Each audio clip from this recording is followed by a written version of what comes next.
T, you're on stage. How you doing? Good, good. How are you? Pretty good. Yeah, so I just wanted to engage with you on 1094. Okay.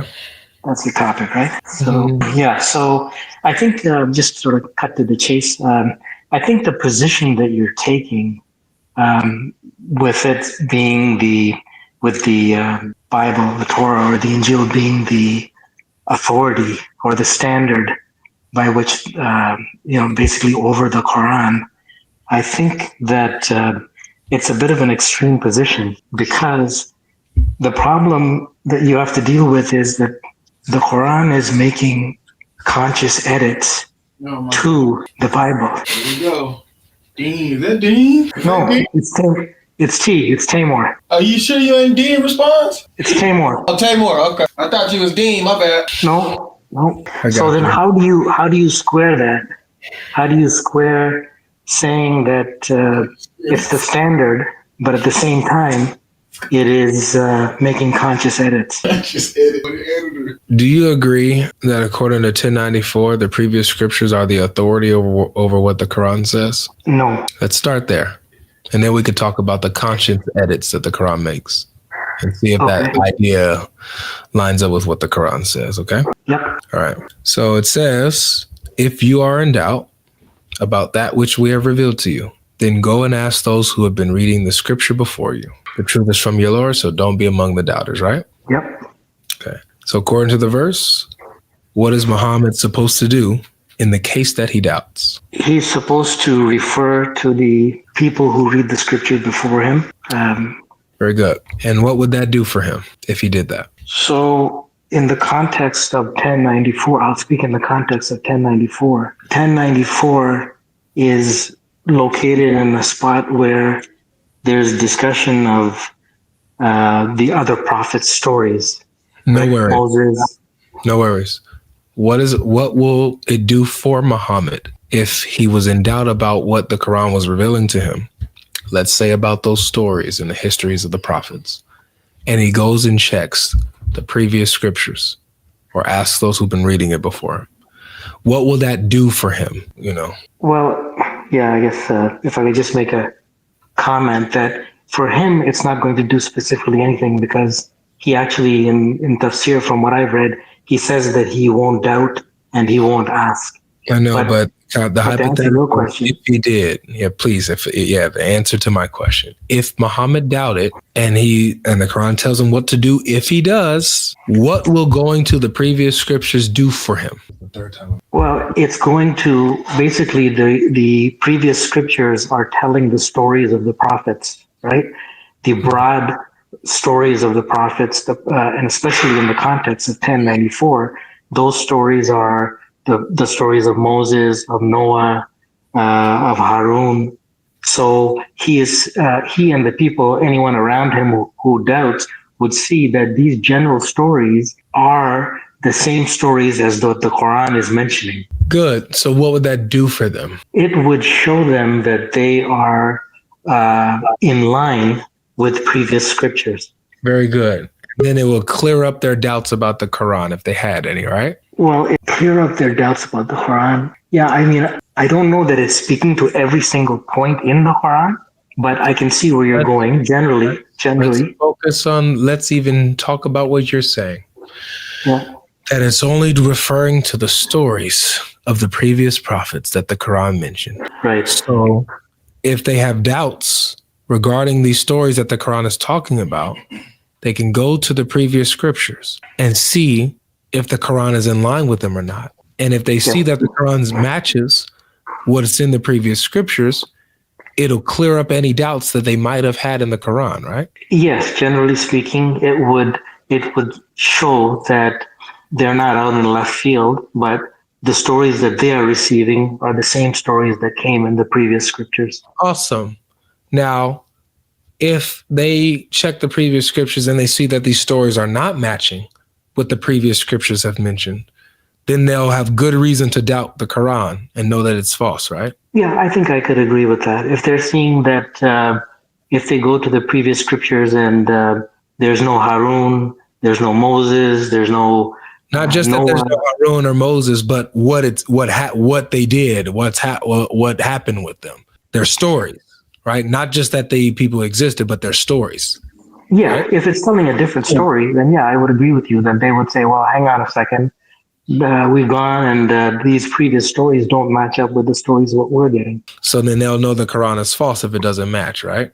They may be concluding that, yeah. Which is rightfully so based on the verse, right? Well, I think you could come out with that, yeah. Okay. Meaning that according to this verse, at least regarding these stories of the previous prophets, the Bible, the Torah and the Gospel, are the authority over the Quran, right? They're the ones that determine whether or not the Quran got these stories right or wrong, right? In the context of these general stories, I would agree with you. Awesome. So this means that in the context of these general stories, the Torah and the Gospel are the authority over the Quran. We agree? I could agree to that. Okay.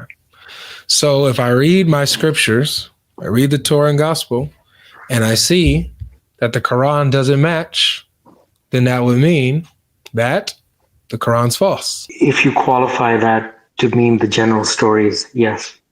I mean, yeah, that's what the general story means. Moses and the Exodus, Aaron, his brother, the golden calf story, right? Yeah. Yeah. Pharaoh and all of that, Noah and his story, Jesus and his story. Agreed. Okay. So when I look into the story of Jesus, for example, and I look in the gospel, I see that it says that Jesus was crucified under Pontius Pilate and rose again on the third day. The Quran obviously goes against that, right? Correct. That means that the Quran gets the story of Jesus wrong and therefore is false. Well, now that I don't know if I would agree with that because You have to. the Quran, I'm trying to think here of that particular story. The Quran is saying no to the crucifixion of Jesus, right? Mm-hmm. That's a piece of the story, but it is not saying no to the fact that the Jews had intention to kill him, right? It gets the story wrong. That's the point. Well, the ending of that story, yes, and it makes it. That's not the end. That's not the end of the story. What? It's not the end of the story. That's a huge chunk of the story. That's the main event. Well, okay. Now, when you say it gets it wrong, what it actually, I wouldn't use the word gets it wrong. It actually gives its own correction or view to that, right? Because I'm saying that it gets it wrong because we just agreed that when it comes to the stories of the prophets, the Torah and the Gospel are the authority over the Quran. If the Quran doesn't match what the previous scriptures say in these stories, then the Quran got it wrong and is therefore false. So when the Gospel says Jesus was crucified over and over again, and then the Quran comes and says, no, he wasn't, then the Quran got it wrong and is therefore false. So would you agree that the Quran says that Jesus was sent to the children of Israel? Yep. Would you agree that the Quran says that the leaders among the children of Israel sought to do him harm? Yep. Would you agree that they rejected his message? Yep. So this is the story, right? So it's telling that story, but at the end, they give him up. Wait, hold on. Why are you stopping there? Did they give him up to be crucified by the Roman pagans? The Quran doesn't mention that piece. Was he eventually crucified? That's the correction the Quran makes. It's not a correction. Was he crucified? The Quran says that there was a crucifixion, so it verifies that there is a crucifixion. I'm going to ask you very nicely to not play with my intelligence at this point in the live stream. I've been live for almost 4 hours, so please don't do this. Please answer honestly and straightforwardly, okay? My patience is wearing thin with a lot of the previous guests. I know it's not fair to you that I don't have the same level of it because you're new, you're fresh. I got to treat everyone fresh, right? However, I am human, and if you play with my intelligence, it'll piss me off. So don't do it. Please answer straight away, okay? That'll really help me in this moment. Go for it. Okay. Do you agree that Jesus was crucified? No. Thank you so much. I appreciate that, brother. So the gospel says he was crucified. The Quran says he wasn't. Do you believe that he was resurrected from the dead? No. Right? Because the Quran says he wasn't dead in the first place, so no resurrection. Do you agree that Jesus appeared to his apostles and disciples and those who followed him for a period of 40 days before ascending to heaven. The Quran is silent on that. Well, it's not silent on that because it rejects the whole resurrection. So it rejects all of that takes place with the resurrection and his appearances after he rose. Probably. Yep. So with that being said, let me ask you one last thing. Do you believe that when he ascended to heaven, that he sat down at the right hand of the right hand of God? I cannot confirm or deny that. I don't know. From a Quranic point of view, I don't know. Yeah. Okay. But I guess the last thing I'll say is I think we can kind of look at the story and pull out pieces of the story and say, okay, is this verified or not? Like, I think you've pulled out a few more pieces than I did, but generally speaking, I would you're looking at the story. When you say generally, that's like that's like saying, okay, that most of this is good, but there's some parts, there's some little pieces, when you say general, that's the majority. Well, I'm sort of going back to what you said earlier. Yes, there was an Exodus. The Quran tells a story of that. Yes, specifically about Jesus. If you're getting the story wrong about Jesus and you get the biggest main event thing that happened in the life of Jesus and you get the Quran gets that wrong, then the Quran is false. Yeah, no, I see. I can understand your point, but I think the mistake you're making is you're using this word wrong.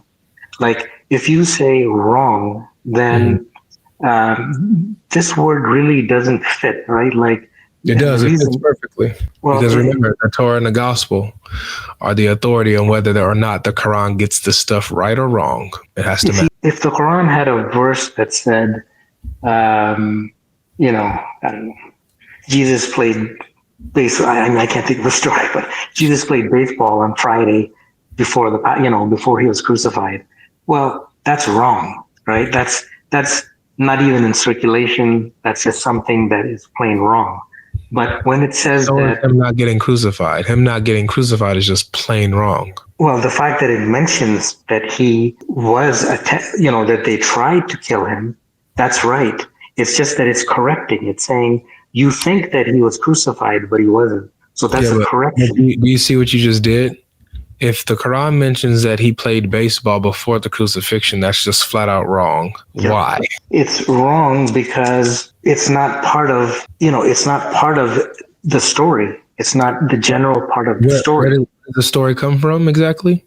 When you say it's not part of the story, where does the story come from? Where are you getting the story from? Well, the Quran mentions the highlights of those stories, right? No, where are you getting the story from? Because you already said if the Quran mentions that Jesus played baseball, that would be wrong because it doesn't go against the story. Where do you get the story from? Yeah, I guess it's back to 1094, right? And validation of the general stories of the prophets from the Bible, from the Torah and the Gospel. So you get the story of Jesus from the Gospel, right? Yes. Yeah, maybe perhaps that. Yeah. So with that being said, the Quran, because if it mentions something that goes against the story that's in the Gospel, then the Quran is wrong. If it mentions he played baseball before the crucifixion, the Quran is wrong because according to the Gospel, Jesus didn't play baseball before the crucifixion. Yeah, actually, no. That I take that back. That example I gave was an incorrect example. Oh, I like that example. That was a perfect example. No, I think it was actually a mistake because the Quran can actually mention something that is not in the Bible, that is not in the Gospel. Because it's not in the Bible. Well, the Bible doesn't have the fact that he was raised up before he was crucified, and the Quran does. That's right? Because that is wrong. That's the point. Like I said, you brought a perfect example. You said if the Quran mentions something that is not in the story, then the Quran obviously got that wrong. Ding, ding, ding. Hit the point. So I understand what you're saying. That Jesus was not crucified before being lifted up. The Quran got that wrong because according to the story, he was crucified and rose again 3 days later and then was risen up. So I take these as corrections. I don't take them as, I take them as corrections to the biblical narrative. Let's do this one last time. And then if it doesn't stick, we'll move on. According to 1094, what is the judge on whether or not the Quran gets these stories right or wrong? What is the judge? I don't know if I would use the word judge, but what I would say is that 1094 is asking them to go back and verify that All right, these stories are in. It's a little too slow. If they have doubts about the Quran, what are they supposed to check to make sure that the Quran is telling the truth? Ask those who read the scripture before. So the previous scriptures are the judge on whether or not the Quran's telling the truth, right? Yeah, and we agreed earlier that in the context of the general stories of the prophets. I didn't say in the context of the general stories. I agreed with that with the stories. Yeah. That's what I can allow. But I'm not going to allow this piecing of or whatever. No, I don't allow that because that's not what your Quran allows.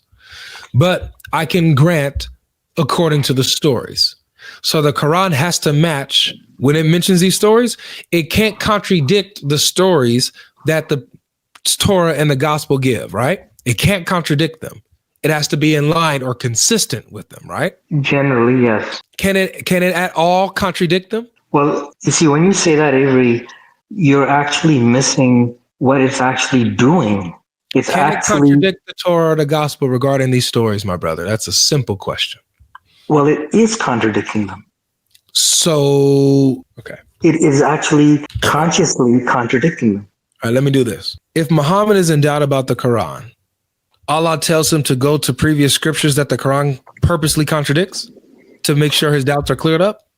Excellent. So now we get to, you now got to the crux of the matter, and this is where the dilemma is faulty, or this is where the dilemma comes in. If you see the Quran as confirming the previous scriptures, and at the same time the Quran is contradicting them, then you have one of two places to go to. Either one, you say, you know what, this book is wrong because in one hand it's saying it confirms, and in the other hand it's contradicting. So you got a big problem there.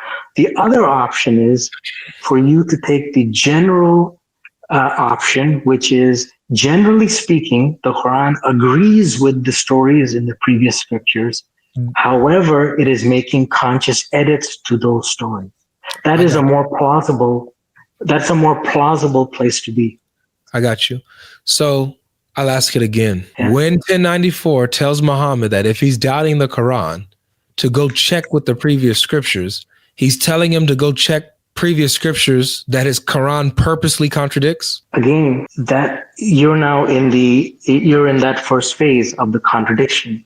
I'm saying that he's saying that where you make this plausible, where it actually fits, is if he's going to verify. Sorry, is my question difficult? It's not difficult, but it's just not a yes or no. I can't do a yes or no on that particular question. Okay. You can't give a yes or no on that? On that one, I can't, because if I give a yes or no, then it makes the whole thing nonsensical. You cannot. Your entire position is nonsensical because it's what you're saying. You're saying that the Quran is purposely contradicting the Torah and the gospel and can purposely contradict them and still be true. When the Quran says here, so you got to just piece that together. Piece what you're saying together.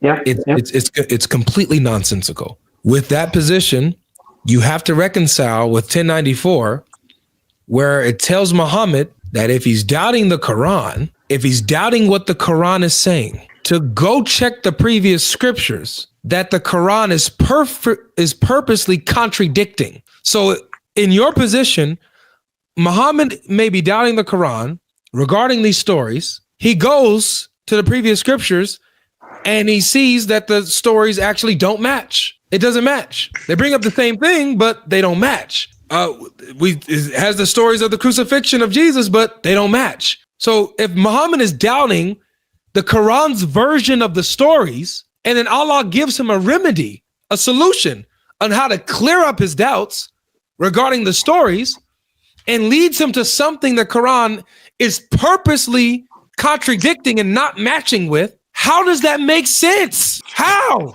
I agree with you. I agree No, with you don't. you. You don't agree with me. You don't agree with me because you literally just said, excellent. When I asked you this question, you said, excellent. And see, the thing is that the Quran is purposely contradicting them. And it's still true. How? How, bro? What the frick? How? Let me explain it. Let me explain it to you. Oh my gosh. I don't know how you guys, bruh, I'm gonna let you talk too, but I don't know how y'all do this. Like I don't know how you guys can be Muslim. I don't like if this is what I have to do to be a Muslim, bro. Like I have to do this, what you're doing. You will never see me or anybody in this chat say the Shahada when it's this dumb. Like this is dumb. I have to be honest with you. How? This is dumb. I'm losing my mind listening to you, and you think it's good. Like you really think it's good what you're saying.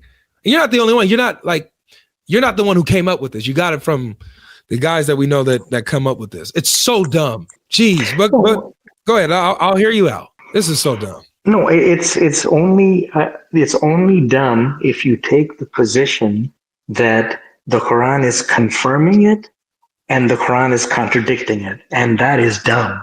And that's what I said. I agree with you. That position is dumb, but that's not the only viable position that's available.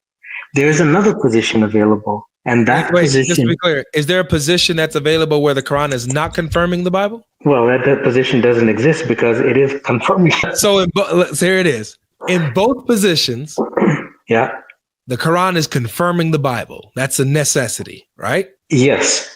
And in your position, the Quran is also contradicting the Bible, right? Yes, correcting. You just admitted that was dumb. You admitted that that's a dumb. No. Hang on a second. You use the word contradicting. It is dumb if you say the Quran is confirming the Bible and contradicting the Bible. Okay? That together is dumb. But if the Quran is generally confirming the stories of the Bible and making conscious edits to those stories, that is a plausible position.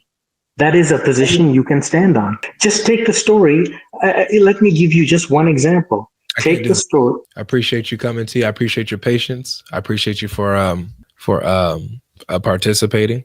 You were very polite. So I appreciate that. But I'm done. I cannot continue this. No problem. You take care of yourself. Take care. God bless you, man. All right. Take care. Bye.